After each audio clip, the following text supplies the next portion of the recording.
And I wanted to shift gears and talk about another theme that you always mention in our podcast episodes. This is your third time here, and I noticed that you always talk about how Vietnam and the Vietnamese government in particular is always pushing for digitalization and how Finhay is playing its own role in that digitalization initiative. So maybe you can speak a little bit to how these digitalization efforts have evolved over the past year, and Yeah.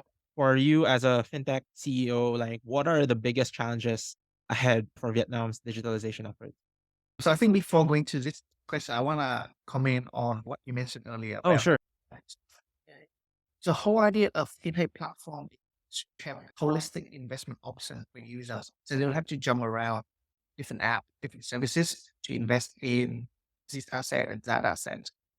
The clients have enough option for them to divest their money within the platform and they don't have to go anywhere else. And that can be done within few clicks. That can be done online. There's no human leader to support all that. They can invest in fixed income during the market turbulence. They can invest in stock during the good time. They can even balance the portfolio.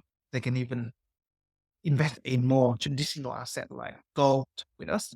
So again, they have enough option to do. So that's the advantage that we have as the smart investment platform, diverse investment classes. Okay, going back to digitalization. Yes, Vietnam market is evolving in terms of digitalization.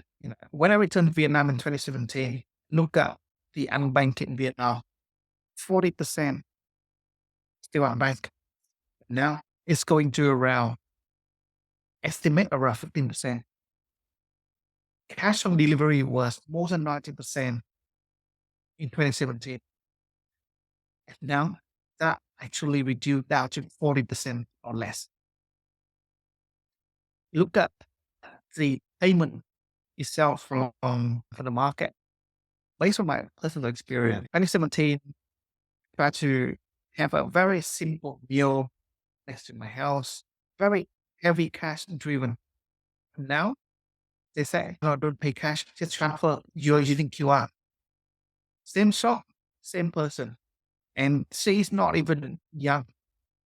So what it means is it's actually transforming from just a young audience using digital banks, but also the, I would say, more traditional target audience start using them and accepting them.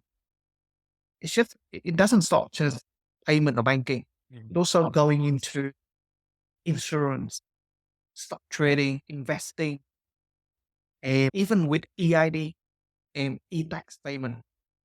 So recently, the Vietnam government be pushing on EID. What it means that in coming years, we may not need a physical ID anymore. Just need to show our EID, and that EID can be used at the airport, the public services, and so on. And that will be very helpful. Or another example is the car toll. Before 2021, if you go to the car toll, there's still a booth person sitting there, and you have to pay cash and all this. And now 100% e-toll. So just like Singapore, you have e-toll. So Vietnam is buying it quite heavily. So all these, I would say, enforcement and transformation in the digitalization is very important, and are creating a trend that not just the government sector, but also private sector are moving into this. So to me, from my observation and being in the market, this is the only trend, but it's needed so that we start seeing the momentum happening right now. Thanks for painting really that exciting picture. I think amidst all the uncertainty today, it's really good to look at the big picture and see how things have changed over time. I like your story about how the lady at the shop where you're eating has changed the way that she's accepting payments. Do you see something similar also with the users of Pinhay? Like I know you talked about the your market segment in terms of mass affluent, mass audience, but do you also see some You're right. kind of like segmentation in terms of the demographics of the age group? You also see like older people using Pinhay and yeah. Oh, yeah, we do see older age group using our platform. However, the main audience that we have is still ranging 25 to 35. These are quite tech savvy in Vietnam Mm, already. On our platform, since the first day we don't accept cash, everything has been done electronically already. Our data might be quite biased because the clients that use our platform are quite tech savvy already. So that's what we have seen so far. But the good thing is in 2020, in 2020, 2019 and 2020, we were the very first one in the market that introduced a virtual account concept to end clients. And during that time, a lot of people ask, why do I have this account and so on? Now it started being very popular. And not just within VA, but also from other services. They do see the need of using this kind of virtual accounts from banks, and clients just accepted it without additional questions. But in 2020, 2019, lots of questions about it. So to explain a little bit more about what is virtual accounts. So basically, virtual accounts are sub accounts from banks that bank created for you. So that way, clients send money to that virtual account. It identify where the money come from. Before this, if you are a service having a lot of people sending money to your company, you don't know whose money from is from.